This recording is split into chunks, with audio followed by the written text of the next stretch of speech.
laying a strong foundation in economic principles.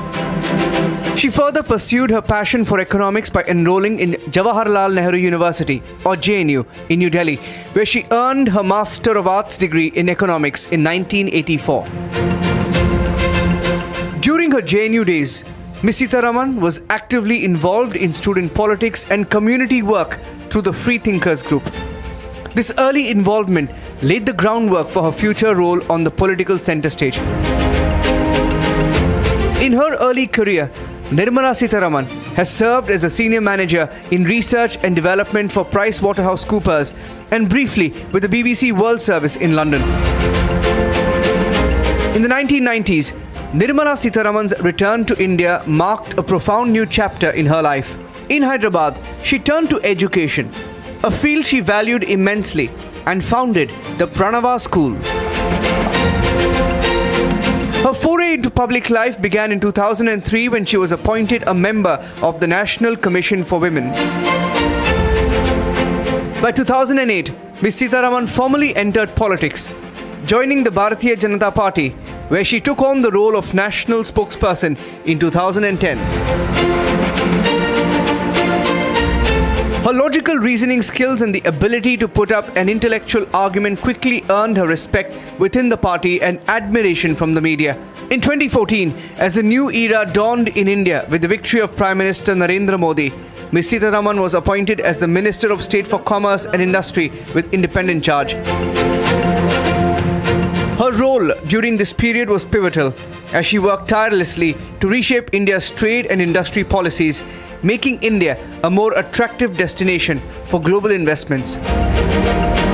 In 2017, she broke a big perception barrier in politics by becoming India's first full-time woman defence minister. As Defence Minister, Nirmala Sitharaman played a pivotal role in furthering the Modi government's push for Atmanirbhar Bharat in defence. She was the driving force behind crucial defence initiatives and policy reforms that strengthened India's security apparatus.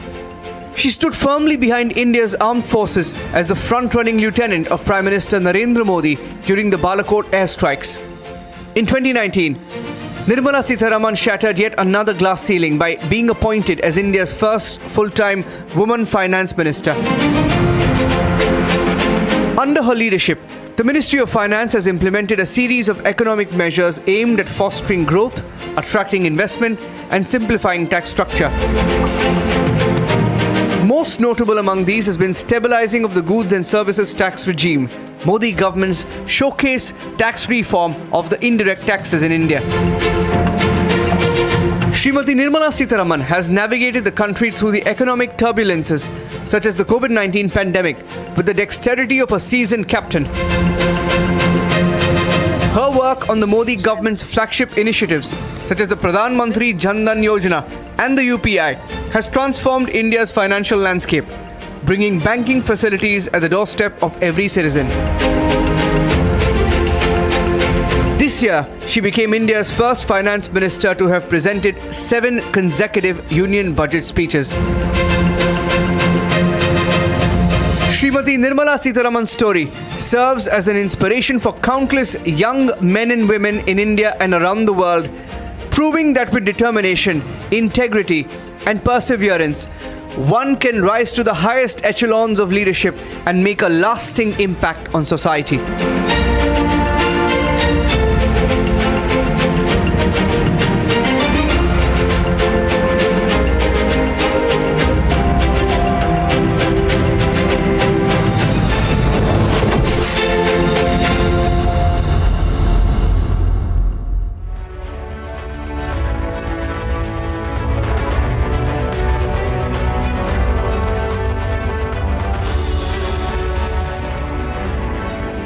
Me to come up on stage and welcome Nirmala ji, we are truly delighted and honored and overwhelmed and happy and extremely proud that you have graced our first event on this brand new campus as our chief keynote speaker and our chief guest.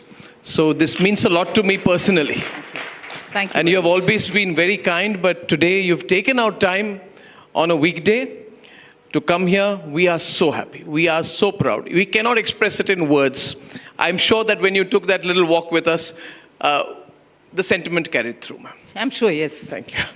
Ma'am, I wanted to start this conversation by thanking you on behalf of every fellow Indian for what you have done as a leader. And I'm sure I speak for everyone in the room, I'm sure, do I not? For the fortitude, strength, the calm, and the solidity that you have brought to the office of Union Finance Minister, which has seen so many illustrious predecessors in the past, and held the country's hand through this extremely difficult and tough times of COVID, and been such a strong support in the Modi government. So may I please request another round of applause before I get to the questions. Thank you. I was asked by everyone that before you speak to her, express our gratitude to her. So on behalf of everyone, I think we need to do that. Thank you. Nirmala ji, a broad question to start with. How do you view India's economic and financial prospects as you begin the third term of the Modi government? I think each one of us can be confident and be sure that because of a good visionary leadership, which saw through India through the difficult times and has the vision to take it forward with destinations expressed clearly. Not we're going along, we will reach. No, clearly what is it in the next 2 years? What is it in the next few more years? And what is it that we want to do by 2047?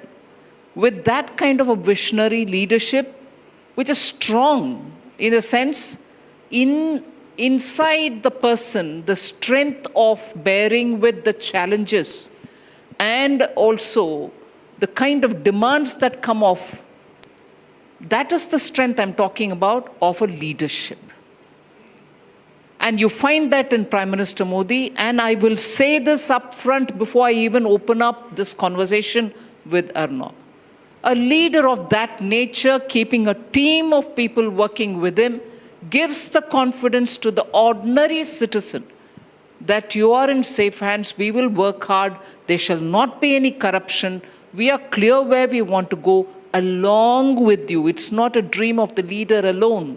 People are also resonating that voice. So to be in that team, I feel very humbled and honored. And all the praise that Arnab might give me, saying, this is what you brought to this position, this is what you did. It's a big team under Prime Minister Modi. And it is that team which is delivering it. And I don't think personally and individually I am doing some miracle. No, it's a large team and a very firm leadership which says, let's go together. If there are little challenges, if there are, criticism, we'll take it in our stride. But it is that leadership, therefore, which gives me the confidence to tell you here as an answer to this question. We as Indians can be confident that we are being very clearly taken through a phase which is full of challenges. And it is only because of that in the last few years, and it is only because of that in the coming few years, not just my assessment, global observers of Indian economy have very clearly said, India is growing as the fastest growing large economy. It shall continue to be that next year. It shall continue to be that for the next year after that as well. These are not words which I'm putting here. And therefore, the one thing which I would say, even Arnab was asking me as I was walking here, saying you went to Mexico, you went to US, what has happened? The first thing I will tell you, whilst Indian citizens are confident in the leadership, Indian citizens have voted Prime Minister Modi back for the third term because they want stability, they want good governance, they want a leadership which will place India above all. There are, of course, within India, voices which pull down our confidence. I don't know if I've said this once in Briefly, Arnab's yes. own program. Sorry, I'm giving you a very big answer for No. this I'm question. listening very keenly, ma'am. In the Mahabharata, Yes. you would have heard how Karna's confidence was brought down only by Khan Barna, the chap who was with him as his Rathasarathi. By mistake came this side. He was meant to be there along with the Pandavas, but by mistake he's here. But he tells Karna, "Arey, you won't win, yeah. You can't achieve this. You are not capable. Who are you fighting against?" And again, continuously pouring that negativity, continuously pouring that pessimism, hurt Karna's self-confidence. He was as good as a warrior as Arjuna was. But that one draining of the confidence of Karna also contributed. I'm not saying that was the only reason, but also contributed to the less than great performance of Karna himself. Now, I'm bringing that example to say, while the whole world observes India, that against severe odds, which are globally everybody facing odds, not just India, India's own challenges are also there for us. We are somehow, along with the people's strength, moving forward with a clear leadership, stable policies, good taxation structure. Yes, we can do more for middle class. But with all this, we are able to move. But within India, there are many shalyas. So that brings your confidence down. I would appeal to everybody that these are not observations about India's strengths, achievements, and further possibility of higher achievements which are made by us. These are observed by everybody. So I would appeal through your program, Arnab, in answer to your first question, we need to have confidence in ourselves. There's a good leadership. There's a great understanding of how to take India forward. There will be challenges. There are questions about, no, burden is more on me, burden is less on them. We'll address all of them. But be confident that we are going the right path. We will achieve the destinations. Yeah. Oh, absolutely.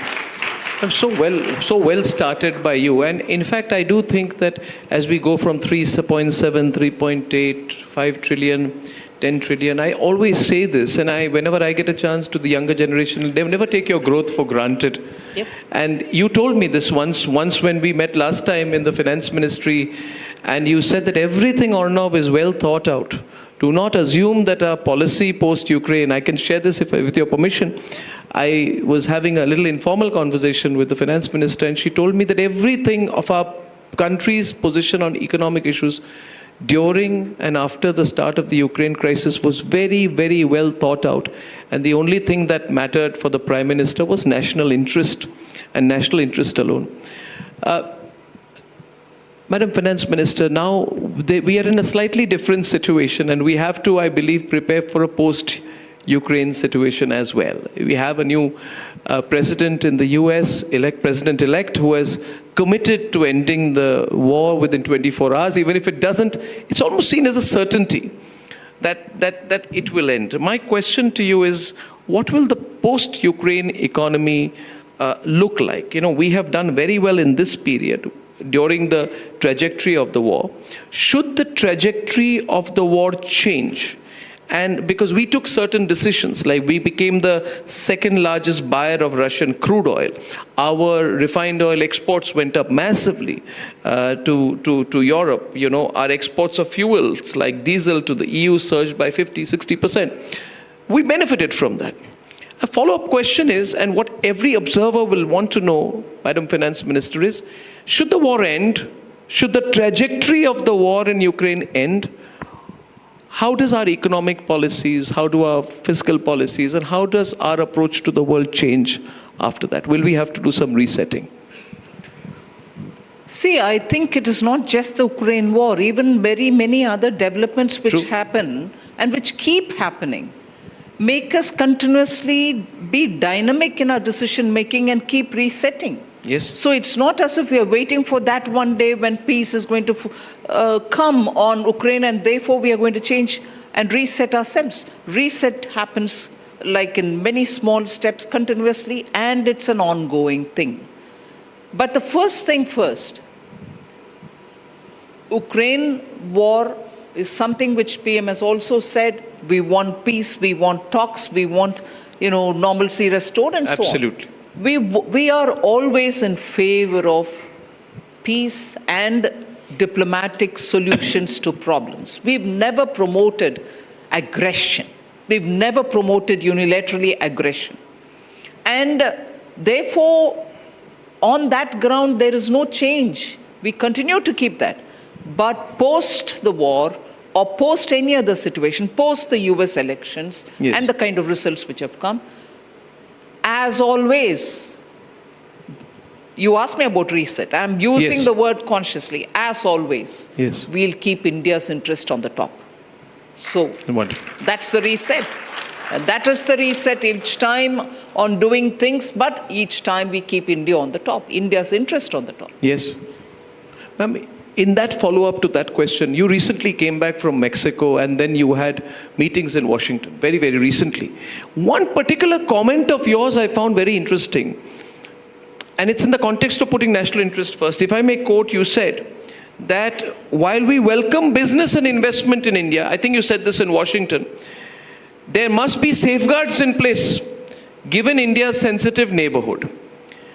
And now we need as much FDI inflow as we want. We can get 100 billion, we can get a 150 billion, it will still not be enough. How do you balance, for example, the economic potential of welcoming Chinese investments or investments from other countries with the imperative of maintaining our national security interests and our economic sovereignty as well? Because your comment was seen in that context. If you can please elaborate on that. Yes, certainly, because FDIs come from different parts of the world. And FDI coming from the last known destination may not be the destination from where that FDI springs up, if I can use that word. FDI coming from the last known destination can also be from so many different other sources coming via that destination. Your national interest being what it is, you want to be sure, ultimately, where is it coming from? And there's no compromise here. We are not making trouble to any investment which wants to genuinely come in India and be invested in India and create jobs in India. We want those investments, but we also want that so-called screen behind the investment source also to be opened up. We'd like to go through the screen and say, where exactly is it coming from? Let's understand it. Yes. We're not stopping anybody. We want, actually, we are inviting people to come and invest in India. Where else would you have a law-abiding society, jurisprudence and everything common law-based, which everybody knows? Delays may happen in the courts, but you get your justice, and in a transparent fashion. Youth who are very skilled, who can contribute to production. The growing middle class, which has the purchasing power and therefore a captive domestic market. So what better for an FDI compared to anywhere else? So FDIs are invited, we want more of it, but we also want to be sure that who indeed is bringing that investment. Ma'am, every word of yours is watched very closely nowadays, ma'am. And I can say this, that even when she was spokesperson of the BJP, Ms. Nirmala Sitharaman never spoke a word out of place. And as Union Finance Minister, she's measuring every word, because every comment here will be measured by the markets, companies, private sector and foreign investors. So she said something which I think has great significance. I don't know if you saw the recent comment of Vladimir Putin about the Indian economy. Did you see that a few days back, what he said? He said, Nirmala ji, that India deserves, this Vladimir Putin, I think a couple of days back, viral story, India deserves to be considered a global superpower, according to Mr. Putin. And he cited India's fast-growing economy and our ancient culture. So I think this is an incredible statement coming in, and it's an expression of his belief. Do you think the world will respond to us differently as we grow? I always wonder about it. Now we may be an object of interest, then investment, then curiosity, then competition, and then people think it might get ugly. Will it always be possible, in your view, for India to navigate on one course without being attached to a bloc? This question in my mind in the context of our dramatic decisions vis-a-vis Russia after Ukraine. Can we continue to be non-aligned? And if so, how far? We have leaders like Trump coming in who believe in building tariffs, who say anyone out there who attempts de-dollarization, I will put 100% tariff on them. Very, very protectionist, very aggressive. So will things change? Again, it's a follow-up of the previous question, but will things change in your view? I'm not sure we'll ever in India change from being non-aligned. The expression may change. You're not going to be able to explicitly be with one group of nations as opposed to another group of nations. You are going to constantly keep friends everywhere. You need to keep friends everywhere. And why, pray, should you do that? Whether it is unipolar world, bipolar world, or multipolar world as we face now, India's given position and India's inherent belief and our geopolitical location necessitates us to be consistent in one thing, that you recognize you have friends everywhere. Circumstances may change, but your friendship and alignment with each one of them should continue. You cannot, at the cost of becoming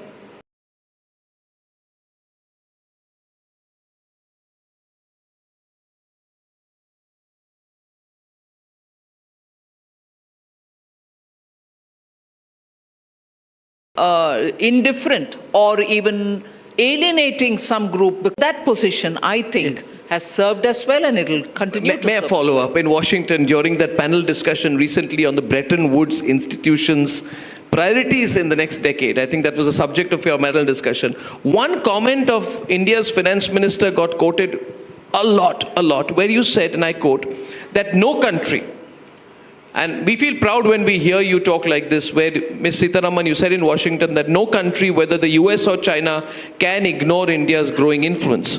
Now again, with Donald Trump returning to office, his stance on trade and tariffs will be a big factor in Indo-US relations, Ms. Sitharaman. Right from 2018, Trump has been describing India as a very, very, very tough negotiator. He calls us a big abuser of tariffs.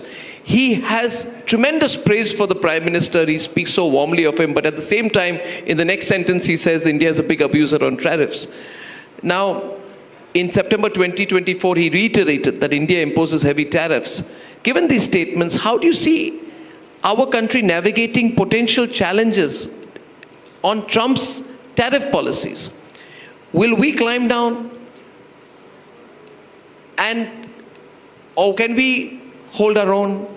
Because we have to protect our economic interests, but we also have to protect our geostrategic relationship with the United States. If you can elaborate on that. Well, I think one thing is very clear. If, under the leadership of the Prime Minister, we were able to navigate during COVID and immediately after COVID, when the challenges were like never seen before, they were not challenges which you had experienced earlier. You found a solution earlier, so you could copy-paste that solution now. No, they were unique challenges. Even so, you had a Prime Minister who could logically explain why India had to take a position and justify it. And there was a lot of effort to explain where India is coming from. The simple example of the Russian oil. Yes. The simple example of COVID time measures. The simple example of vaccinations which came from abroad, which required 1,000 conditions to be met. Yes. And imagine the conflict, the dharma sankata of a Prime Minister. He wants to give vaccination to our people at the earliest. The process of getting our own vaccines ready is taking a bit more time. In the meanwhile, the temptation is that we can get the vaccines from outside, but it came with so many conditions. Were you ready to compromise on those conditions and get them? It's a different story that those vaccinations and their human fitness, yes, as they say, are being questioned now. I'm not talking with the benefit You're of correct. that doubt which is there. I'm not talking from that, advantage of a future looking back at the past. But at that time, the Dharma Sankata that he faced, but made sure that we brought in something which was adept for Indian use, with yes. India's own. These are not decisions which would have gone down well with many people outside. But he had the, if anything, that the strength of the inner self of the person, that quality of that leader, who could go sit, look into eye of the opponent and say, no, please, we are doing this because of this reason. And it stood by us like a rock. The decisions have served us. And that is what is going to be carried forward as well. So even with Yes. the US case that you're putting before me, Yes. and about the tariffs, and that we've been accused of being abuser of the tariffs Yes. that we use. It is possible to explain every tariff that we have levied. It's not to control imports. But yet, do I have a responsibility towards the companies, for instance, in India, the capacities that is existing in India to produce some goods? And we go about importing those goods, or those goods in broken down fashion, and then reassemble them. Do we have a moral authority to kill or nip in the bud those who are growing in India and who can produce in India? I need to give that protection for them as well. As much as I have to encourage industries which need those imports. Imports are required. Intermediary goods are required to be imported. I will have to encourage that. I will lift the tariffs on them, provided it doesn't, intended or unintended, hurt my own capacity to produce. I have to balance the two. Very important. Ma'am, it's a very important statement that you've made out here. I think this itself will make headlines, and I think I commend you for this thinking, because, in the early 90s, liberalization was good, but I personally, we as reporters saw certain industries like drugs and pharmaceuticals go through a tsunami that they were not prepared for. And it's not necessary that the foreign alternative is always the better alternative. It may be the cheaper alternative. It's not always the better alternative. So I think there's a great lesson in what you said there. You were talking about insights. Our entire audience here would like a little bit of how the functioning in the government works. And I'm sure you can share a little bit, maybe 1%, 10% of, and I can take the liberty with you, which others may not be able to. How is the thinking with the Prime Minister, with you, when you sit for cabinet meetings? They just give us the inner, view of how the decision making is happening. I'm sure Prime Minister has a clear target. And you said the inner thinking, the strategy he has. How do the decisions get taken? And what is that eye of the fish out there? As Arjuna hit the eye of the fish. What is the eye of the fish for the government, for the Modi government in term 3? Would we want a slightly broader, non-technical question I'm asking with? I can, if you don't mind, share that. How is it happening? Well, first of all, no decision is taken in one sitting. Achha. No decision is taken with just one meeting. No decision is taken only with a few people who give their inputs. The vast expanse of people who have anything to do with it are brought into the discussion forum. Okay. May not be in one sitting, but in several sittings. One group is heard, another group is heard, third group is heard. All their inputs are again thrashed around. So the hearing stage of it, every opinion is heard. And I don't need to say to you for the first time, I'm sure I'm not saying it for the first time, many people must have told you, the Prime Minister's one quality which is amazing is he hears you without any disturbance. Yeah, he's a great There's listener. no phone call, there's no, all right, I've heard this 1,000 times, stop it. None of that. He hears you out, he hears you out. And there are times when you go back thinking, oh my God, I shouldn't have said this. Because he has not responded to you, but he already knows it, or he thinks that, oh, what a foolish argument. But no, he never says any of that. He hears you out in full. So no decision is taken in one round. No decision is taken with just a few people. So, rounds and rounds of discussion, and in all that, he sits through patiently. Second, After all the discussion is carried forward, again one set of consultation, not at his level, at the level of the PMO officials who have the domain knowledge. And finally, when it is all drafted into some kind of a written form, the language is gone through so that there is no loose wording which will be subject to any kind of misinterpretation. And after that is when it actually comes to the cabinet. And before the cabinet, the Prime Minister has gone through the document and comes fully seized of what is in it. But even then, he doesn't stop the ministers from discussing, hey, no, but you said this, what's about it? Cross-consultation, discussion, questioning one another happens, and only then a final call is taken. But at every stage, and I'm saying this because I truly think so, believe so, and at every stage, he's done his homework. There are times when you probably are going with less homework done, but he's done his homework. This is a very difficult situation for those presenting to him. I've often been told that, but he comes to the nub of the issue. Yes. Nub of the issue, and he focuses on that nub of the issue, which is an incredible gift. What an achievement you've had. Can I share some numbers? I feel people keep talking about 5 trillion, 6 trillion, 10 trillion. Can I share 2-3 numbers which I think are the real achievements of the Modi government? We have such fantastic audience here today. Inflation, then and now. Then 8.2% CAGR of inflation between 04 to FY14. Now 5% CAGR of inflation between 14 to 23. I don't have this year's latest numbers.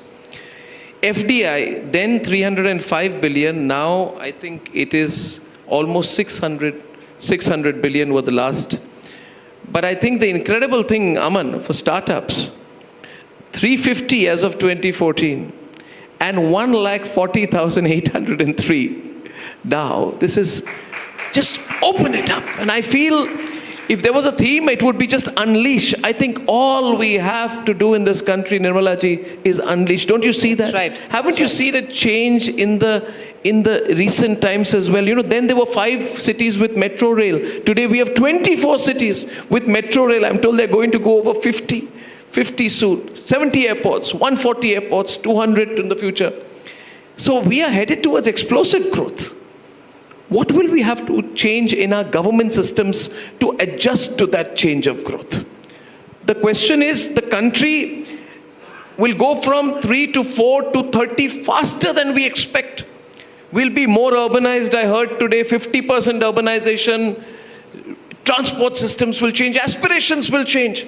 Now my question is, what do you, in your view, in the government systems, the regulations, the systems, and you spoke recently about, you had a great meeting, by the way, recently about amending of the IT Act, which was also one of the promises you had in your budget. And I was so impressed to see you do a follow-up meeting on what you did. Finance ministers often don't do.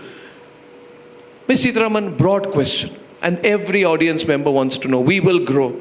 How will the government have to change vis-a-vis the citizens in terms of systems, regulations, and way of handling things? I'll say something, but which I don't want to get misunderstood, but I will say it, and therefore I'll explain it also. The tendency, I suppose it's inherited from the British time and also the 70 years, is to be cautious. The tendency again is also to be careful that you're not letting out too much. Somewhere giving you the feeling that the trust on the citizen is less and the trust on the administration is more. The trust on the citizen is what Prime Minister Modi wants completely shifted in favor of the citizen. And in that, every measure you take is still requiring of more measures to be taken, and we are doing that. But sometimes it does happen that you've gone 2 steps forward, but for some reason you come 1 step backward. In the 10 years, that has been the one thing on which sometimes I think the attitude of the government and the attitude of the voting public and those who don't even vote is that this relationship should be on trust basis. Government should trust its citizens. Prime Minister Modi is fully in favor of that. all of us are making our efforts for it. But I can't say the work is done. It's probably requires a lot more to be done. That when we prepare ourselves for a policy or a policy shifting or a tweaking of some policy, that should be the overriding consideration. It doesn't come first, it comes on asking. So that is the constant change that we'll have to keep working. It's happening more nowadays than before, but it needs to happen every time. That's where the work is. I can tell you the citizens also trust the government. And for any country to grow in the direction we are taking now, we need continuity. I hope I'm not misunderstood. I'm not making a political comment. But the biggest danger to any country is a big shift. When you're on a path, you need to be on the path, you need to grow on the path. And the worry for a lot of people is the two economic perspectives being presented today. One, your perspective, and the other perspective appears too far left, if you can call it that, though I don't think the people who push it are leftists really. But the fear of continuity, we need continuity. Everywhere I speak to business leaders, Nirmala ji, we need continuity. And I think people do trust the government to provide that continuity, which takes me to my next question. Now, I again take you back to the global scenario, and it's ironical and beautiful at the same time that nowadays an interview with the finance minister is 70% on global issues, because that's the way the world is moving. Honorable Finance Minister, recent reports have suggested there is a growing global trend towards de-dollarization. The US dollars in global reserves declined to 54% in Q4 2023. It was 70% in the early 2000s. China has also been actively promoting its currency as a possible alternative to the US dollar in global trade. And I have already told you, Trump is very aggressive on this. He says, you promote that, I'm going to build a huge financial wall in the United States against you. In the light of these developments and the need for de-dollarization, for a balancing factor in the world, how do you view India's role in this shift? Are we actively exploring alternatives? Should we do that? This was also a subject that had been picked up in the recent BRICS meeting, but it was not really followed through. How do you view this trend and potential of de-dollarization, and will it safeguard India's financial interests in a possibly de-dollarized global economy? I look at this debate of de-dollarization from the point of view of how the global south has to help one another, how emerging economies will have to safeguard their positions in terms of global reserve currencies, and also how developed countries themselves today, either because of recession or because of lack of demand within their societies, are facing a challenge of different order. So when you're talking about the larger de-dollarization debate, I'm looking at India setting a different track with countries which don't have a huge dollar reserve. Yes. For instance, in Africa, quite a few countries, because of our ties with them, diaspora, British rule, yes, we've had this tie with many African countries, particularly the East African. We do have a lot of cooperation with them. We have lines of credit given to them so that they can have their development projects built through the funds which India gives them at concessional rates. We do all this, but there is a point in time in the recent past, we've had many of them unable to pay back even the concessional loan given to them because they don't have dollars to return it. So now, because we can't just leave them there, not because we want our money back, but because the fact that Global South has to do the hand-holding for itself. We'll have to help them, they'll have to be with us, and so on. So we have now started doing this exercise of talking to countries which want to have a rupee relationship. Yes. So we allow them to use rupees, pay us back in rupees, and also fund them in certain activities. So this rupee with the local currency is a method through which many of the small country relationships that we have continues. Similarly, with Russia, it's not for the first time. Earlier, there was a rupee-ruble trade. But the terms that time was different, and now what is happening with Russia is very different. It is possible to have some kind of a, give and take, trade sense with Russia, dealing in rupee and ruble. There are many other countries who are looking at, because of the way in which we've integrated our UPI, if not in every brick, but at least in some elements of the stack, we've had connection with UPI and with many other countries. Through the UPI, even there you're able to see that they're willing to integrate with you through their currency or with the rupee. So, not just rupee. You find in every region, regional arrangements with regional currencies now being worked up so that the regional trade arrangements don't collapse for want of dollars. So, to that extent, de-dollarization is inadvertently or not hitting at the dollar, but promoting things happening with non-dollar currencies. So India too has done this with many countries with whom we've had traditional relationship. With Russia, for instance, and so on. So there are countries through which now UPI payments are enabling payments through digital mode. Yes. Even there, it may not be in dollars. So, very many ways in which you can address and answer the question on de-dollarization, but not with a, goalpost of, are we dismantling the dollar? Are we putting rupee in that place? No, not that. There are so many things happening. What you're saying is we are not against anyone, but we are for ourselves, and nobody can question that. And we can't deny countries their development aspirations just because they don't have dollars. True. Can I ask you a personal question? You seem to be, and you are, a very deep strategic thinker in your policies. You've presented so many budgets.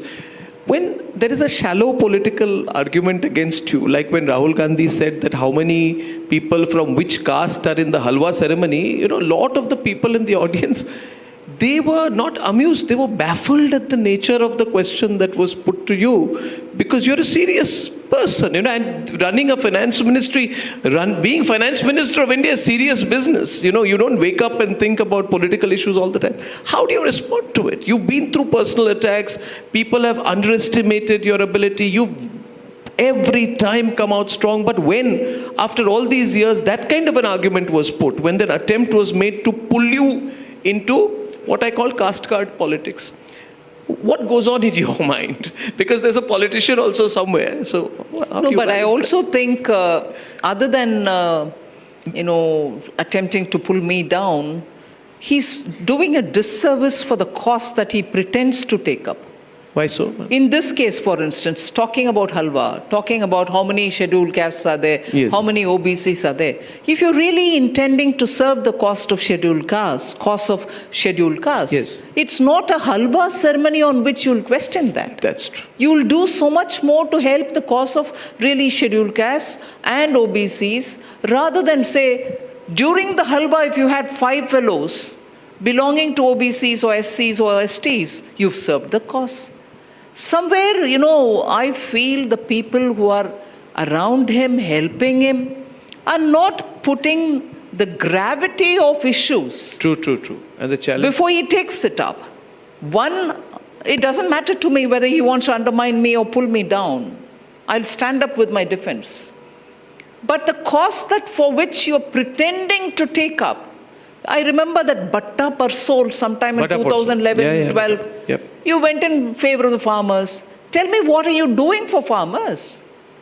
And look at the way in Karnataka, the Congress party has helped, directly or indirectly, people to claim farmers' lands in the name of Waqf. Waqf board. Where is the Congress party and where is Batta Parsol? Where is Rahul Gandhi when it comes to Karnataka's farmers? So the gravity of the cost that he takes is momentary. That minute I ask and I forget. Move to the next, move to the next, move to the next. He's just not gathering any moss. Yeah. He's just moving. So for me, the worry is India's opposition. And I'm sorry to say this, I'm not trying to pull down anybody. India's opposition needs leaders who can stand up in the parliament and question the government. Oh, yes. Do stand up. That's so amazing. And make sure that people feel, well, as opposition, look at the way the government is put on the mat by the leaders of the opposition. No, now they're saying even within 6 months after Lok Sabha election, we're close to, tantalizingly close to 100 Congress got. And thought from 55, if I went to 100, people are with me. Yes, people are with you for being in the opposition, but you're not doing that job. You're talking on halwa one day, you're talking on youth another day, you're taking a copy of the constitution when the chairman says you're not supposed to hold anything in your hand. No pictures, no placards, no books, no whatever. But you're doing all these. And you're often seen sitting like this in the house. I mean, excuse me. Yeah, like this, something like, I'm sorry, I don't want to dramatize it. No, it's the truth. I want an opposition leader who sits to ask the question. Oh, yes. So the moment he gets up, all of us should say, oh my God, let's see what he's going to ask now. That's the point. You're sort of making... What? God. I know, we need an opposition. Yes, we need an opposition.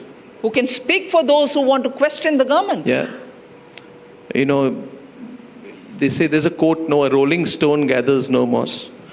Rahul Gandhi is going to think he's very cool. He's like a member of the Rolling Stones band, given what you said. But less said, the better, Let me just change the subject there, ma'am. But on a serious note, you have opposition state governments which are in trouble. How does the center view them? The BJP goes for the kill on them. Like Himachal Pradesh, they say there's a toilet tax nowadays, and there was another controversy recently on the samosas that were meant for the chief minister were consumed by someone else. Silly issues. Then Karnataka has a fairly interesting deficit, and we had Mr. Sitharaman actually give advice with DK Shivakumar sitting next to him that next time you make promises, please think whether you have the money for it. Problem, Mr. Kharge doesn't realize there are cameras everywhere. He was recorded saying that. We debated it at night. We keep looking for these issues also. Now, are you a little too tough with the state governments? Ms. Sitharaman, if you don't mind my asking you, because all of them point their fingers at you. All these chief ministers, they point their fingers at Prime Minister, of course, but they point their fingers at you saying, Nirmala Sitharaman, Finance Ministry, allocation of funds, Niti Aayog, they have complaints everywhere that we are not being given what are... So what if we give freebies? It's our policy. Government should support us long term, etc. Bengal, Mamata Banerjee, all of them. So how much truth is there in that comment that there's a little Not bit of... one bit of truth. Are you sure of that? I'm sorry to sound so aggressive on No, I like you aggressive. You're no longer aggressive. When you were spokesperson, you were very aggressive. Nowadays, you've become far less aggressive. But please, we like the aggressive Nirmala Sitharaman on top of Arnab will be the first fellow to say, what is this finance minister? She doesn't contain. She can't take No, please. She shouts. She gets aggressive. And look at Gautam Gambhir. He's been told, why is he always confronted? He's a good cricketer. He's gone there to get to some order. Amazing. But even there we tell him, no, you can't be this, you can't be that. Like that I'll be told. No, you're not a spokesperson anymore. Why are you getting angry? Why are you giving answers like that? So I'm remaining quiet. But now you provoked me adequately. And we want you to bat like Shrikant now, ma'am. I'm honestly saying, and I repeat with my eyes wide open, looking into the very august audience. Yes, ma'am. There's not one element of truth in this, that the center is denying states their funds. Whichever state says it, I'll come and stand one-on-one to say this. It's not right. Because it may be a different story that they want more. They want more either because they're giving freebies or because they don't know to generate revenues, or they are not able to contain the loopholes, or they are not able to, look at newer ways of getting revenue. It may be anything. But to say that the center is denying them funds is absolute. Yes. I was going to say nonsense. Yes, it's all right. Maybe that's not right. No, it's all right. But baseless. Yes. See, the formulation of how much has to be given to a state for the next 5 years is decided by a finance commission, a constitution body. Yes. And if that body finally gives a report and that's accepted, and post that the formulation is on the central government, we do it accordingly. There's no way I can have, oh, I like Madhya Pradesh more than Kerala, so cut down on Kerala, give Madhya Pradesh. Impossible. The system is completely fitted with mechanism that automatically every month the devolution happens. So that argument has been placed several thousand times, and there was one state which has taken us to the Supreme Court, and the Supreme Court has also very clearly said you go amicably sort it out with the central government on the larger issue of whether the central government should oversee the borrowings of the state, which is Article 293, yes, given in the Constitution, an authority to the central government, because sovereign guarantee is given by the central government for states' borrowings. And therefore, the central government is vested with authority to oversee borrowings of the states. And legitimate borrowing, let us say now 3% of their GSDP, cannot be denied and cannot be put under condition. I don't put conditions for you to borrow if it is within the 3% limit. But Bengal, for example. So whichever state, within your reasonable, permissible limit you borrow, nobody can say no. But beyond that, and aside from that, you create newer bodies, yes, which don't have the legitimacy to borrow, which don't account to the state assembly, whose revenues are not controlled by the assembly. If such bodies are made to borrow, and to them you give the right of your duties, meaning liquor policy, you have excise duties imposed on every bottle which is sold, and through that the revenue comes, and you have to come to the house, meaning assembly or the parliament, to say how much you earned. Now, suppose you transfer the right of the excise completely to this body which is not accountable in the assembly, and say the revenue earnings coming from the excise duty will go to this body, with that they'll pay the loan, and the borrowing is taken without any kind of restraint. CAG has pulled up states saying, what are you doing? This money which comes out of the excise duty should go to the assembly, should go into the budget, should be accounted for, and the vote sought in the house. If that is for the next 5 years siphoned off to this body which is not accountable to the assembly, CAG pulls it up. And we say, no, that is not allowed. That kind of a borrowing is not allowed, because we have the right to oversee these kind of borrowings also under Article 293. They then say, oh, the center is controlling me. Is this right in the first place?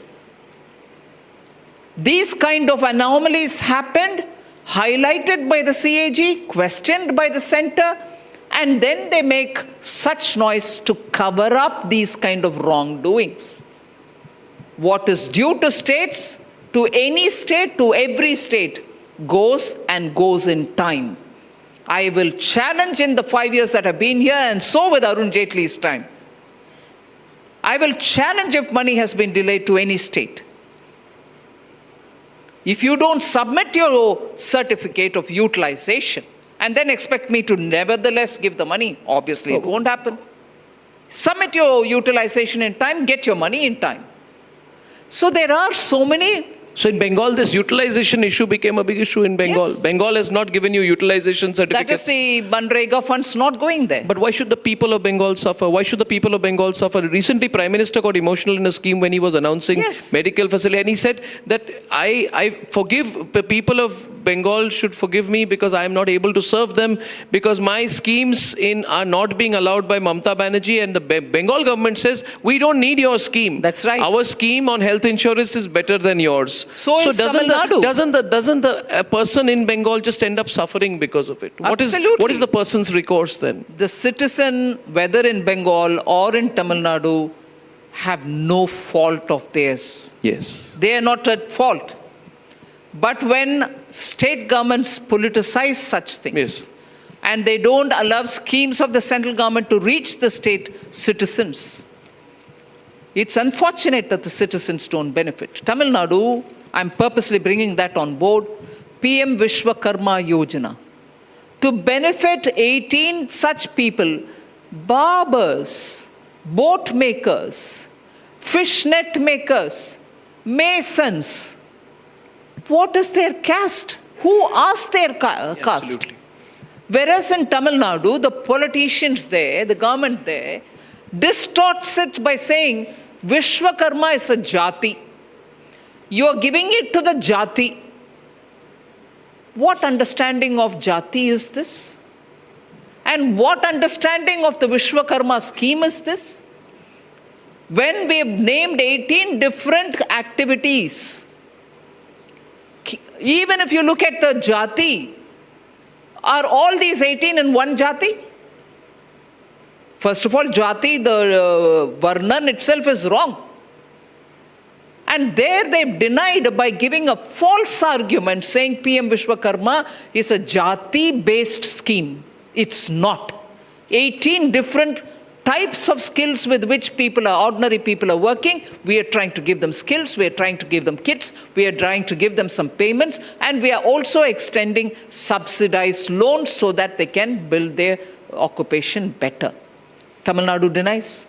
Bengal denies on Manrega. You can see, and Ayushman Bharat is denied. Yes. It is purely out of this jealousy that all people, common people friendly schemes of the central government are reaching the ground, and they don't want to recognize the good work which is being done by Prime Minister Modi's schemes. Okay, I know you have a busy schedule. I'll take one question. You have a long journey as well, but one question which everyone wants to ask you, ma'am.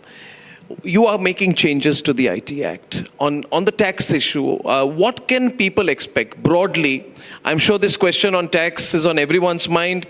We are told there are changes being made, improvements being made on the IT Act. Some people talk of tax terrorism. I can see people smiling. Rasisha is smiling. Everybody's looking for that answer from you. What can broadly, whatever you can share at this stage, because you are doing some deep dive consultations, what can people expect on the tax front and the IT Act, ma'am? I've said this in the budget. It is completely to simplify the IT Act. You know the IT Act as a book, if you want to refer, you're referring to a tome like this. And there are always clause, sub-clause, explanatory, facilitation, enabling clause, and so on. We want to make it downright simple so that there is no room for misinterpretation. We want the language to be simple. We also don't want too many conditions and caveats. So the rewriting in a way of the IT Act, which has been pending for some time now, yes. We all talked about the direct taxation code and so on. So the work is going on to make sure it is completely brought down to the at most simple way of handling. One thing I want to make very clear, at the time when I proposed it in the last budget, it was to make the language simple so that it can be complied with straightforward, no questions asked. And even at that time, I didn't talk about rates being brought into this simplification. Because rate is something which I have to go to the budget and also through the budget to the parliament. Simplification is already gone through in the parliament saying, yes, you have to simplify. But rate will be a subject of a budget and never a subject of such discussions. So here, I'm not indicating that, yes, I'm changing, or I'm not indicating, no, I will not change any rate, tax rate for the income tax. But I just want to say, because you talked about this particular thing, it is for simplifying so that compliance is not a burden, so that officers at the local level, in the field level, don't subject taxpayers to wrong interpretation and harass them. Don't quote certain sections which are almost dormant to harass them. Remove that element of rent seeking completely so that it becomes simple. Well, that I think we all appreciate. And we appreciate your time today. And I think this intimate gathering, where there's so many headlines today we've got from you. Thank you. Once again, without overstating at all, let me say we are very proud of our finance minister for her leadership and for being an example. example of true leadership in government. A round of applause for you. I think they're giving you a standing ovation, ma'am, and we are very grateful for your time, ma'am. Very, very grateful. Very, very grateful. Thank you so much.